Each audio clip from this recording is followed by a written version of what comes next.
आज आदरणीय प्रधानमंत्री जी का आजमगढ़ जनपद की निजामाबाद की इस विधानसभा में संसदीय क्षेत्र में आजमगढ़ और लालगंज संसदीय क्षेत्र के मतदाताओं को, यहां की जनता जनार्दन को मार्गदर्शन प्राप्त होने जा रहा है। इस अवसर पर नए भारत के शिल्पी, भारत के सांस्कृतिक नवजागरण के पुरोधा, गरीबों के मसीहा, 10 वर्ष के अंदर जिन्होंने भारत के कायाकल्प को करके दुनिया के अंदर सम्मान बढ़ाया है, ऐसे प्रधानमंत्री मोदी जी का मैं आप सबकी ओर से, प्रदेशवासियों की ओर से हृदय से स्वागत करता हूं, अभिनंदन करता हूं। बहनों और भाइयों, ये हम सबका सौभाग्य है, भारतवासियों का सौभाग्य है कि आज दुनिया का सबसे लोकप्रिय राजनेता, जिनके मन में गरीबों के प्रति, नौजवानों के प्रति, अन्नदाता किसानों के प्रति, अपने परंपरागत हस्तशिल्पी और कारीगरों के प्रति, जिनके मन में महिलाओं के उत्थान के प्रति एक पीड़ा है, एक संवेदना है, और जिन्होंने अपना पूरा जीवन मां भारती के चरणों में समर्पित करते हुए उनकी खुशहाली और उनके उत्थान के लिए समर्पित किया है, ऐसे प्रधानमंत्री मोदी जी का आगमन आज आजमगढ़ की धरती पर हुआ है। बहनों और भाइयों, आज से 10 वर्ष पहले का भारत पहचान के संकट से और विश्वास के संकट से जूझ रहा था। सुरक्षा का एक खतरा हर एक व्यक्ति के ऊपर मंडरा रहा था।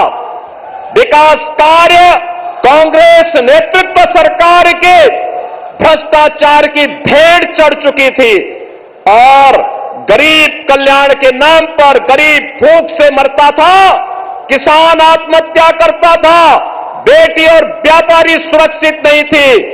और आजमगढ़ का तो कहना ही क्या है, कहीं भी देश और दुनिया में आतंकी घटना घटित होती थी, उसके तार इस आजमगढ़ जनपद से जुड़ करके पूरे आजमगढ़ को बदनाम कराया जाता था। बहनों भाइयों, पिछले 10 वर्ष में आपने बदलते हुए भारत को देखा है। एक नया भारत का दर्शन कर रहे हैं। दुनिया के अंदर सम्मान बढ़ा है, सीमाएं सुरक्षित हुई हैं, आतंकवाद और नक्सलवाद पर प्रभावी अंकुश लगा है। और यही नहीं, अब आजमगढ़ में आदरणीय प्रधानमंत्री जी ने महाराज सुहेलदेव के नाम पर एक विश्वविद्यालय दे दिया है, आजमगढ़ को पूर्वांचल एक्सप्रेसवे दे दिया है। और अभी 2 महीने पहले ही प्रधानमंत्री जी आजमगढ़ आए थे, आजमगढ़ वासियों को एयरपोर्ट की सौगात भी दे गए हैं। आजमगढ़ को पहले जिन लोगों ने परिवार की बपौती बनाया था, वे लोग आज बेनकाब हुए हैं। आज आजमगढ़ चाहे वाराणसी से हो, चाहे गोरखपुर से हो, चाहे अयोध्या से हो, चाहे प्रयागराज से हो, 4 लेन की बेहतरीन कनेक्टिविटी के साथ जुड़ करके नए भारत के नए उत्तर प्रदेश का नया आजमगढ़ बन चुका है।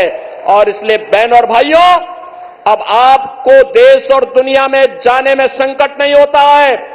पहले होटल की बात तो दूर, धर्मशाला में भी रूम नहीं मिलता था, आजमगढ़ के नाम पे लोग चौंकते थे।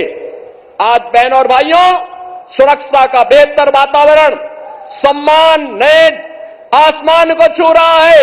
ओडीओपी के माध्यम से आदरणीय प्रधानमंत्री जी के मार्गदर्शन में जो नई पहचान मिली है, इस पहचान को तो आगे बढ़ाने का काम हुआ ही है। साथ साथ अब तो पूरे देश के अंदर अब तक 4 चरणों के चुनाव हुए हैं, 3 चरण बाकी है। 4 जून का इंतजार के बगैर पूरे देश के अंदर आवाज आ रही है कि फिर एक बार और अब की बार बहनों और भाइयों, और हरेक ओर से आवाज है, उत्तर, दक्षिण, पूरब, पश्चिम, हरेक ओर से एक ही आवाज है, और वह है जो राम को लाए हैं, जो राम को लाए हैं। 500 वर्षों का इंतजार प्रधानमंत्री जी ने समाप्त करके अयोध्या में रामलला को विराजमान कर दिया है। इस दृष्टि से पूरा भारतवासी अभिभूत है। मोदी जी के तीसरे कार्यकाल का इंतजार कर रहा है, और इस दृष्टि से एक बार जब यहां पर प्रधानमंत्री जी का आगमन हुआ है, बहनों और भाइयों, आजमगढ़ में आपने उपचुनाव में दिनेश लाल यादव निरुआ को चुनाव जिता करके भेजा था, और आज तो लालगंज में श्रीमती संगीता आजाद भी और श्रीमती नीलम सोनकर भी मिलकर के भारतीय जनता पार्टी के कमल को खिलाने के लिए आप सबके सहयोग से आगे बढ़ चुकी हैं, और इन सबको आशीर्वाद देने के लिए और जनता जनार्दन का आशीर्वाद लेने के लिए आदरणीय प्रधानमंत्री जी का आगमन हमारे बीच में हुआ है। मैं इस अवसर पर आप सभी आजमगढ़ वासियों की ओर से एक बार फिर से आदरणीय प्रधानमंत्री जी का हृदय से स्वागत करता हूं, अभिनंदन करता हूं, और आप सबका आह्वान करता हूं कि बहनों और भाइयों, हमें भटकना नहीं है, बहकना भी नहीं है। जिन्होंने हमारे लिए किया है, जिन्होंने हमें पहचान दी है, जिन्होंने हमें सुरक्षा दी है, निसंकोच और बेझिझक हमें कमल खिलाने के इस अभियान के साथ जुड़ना है। इस संकल्प के साथ मैं अपनी वाणी को देता हूं विराम। जय जय श्री राम।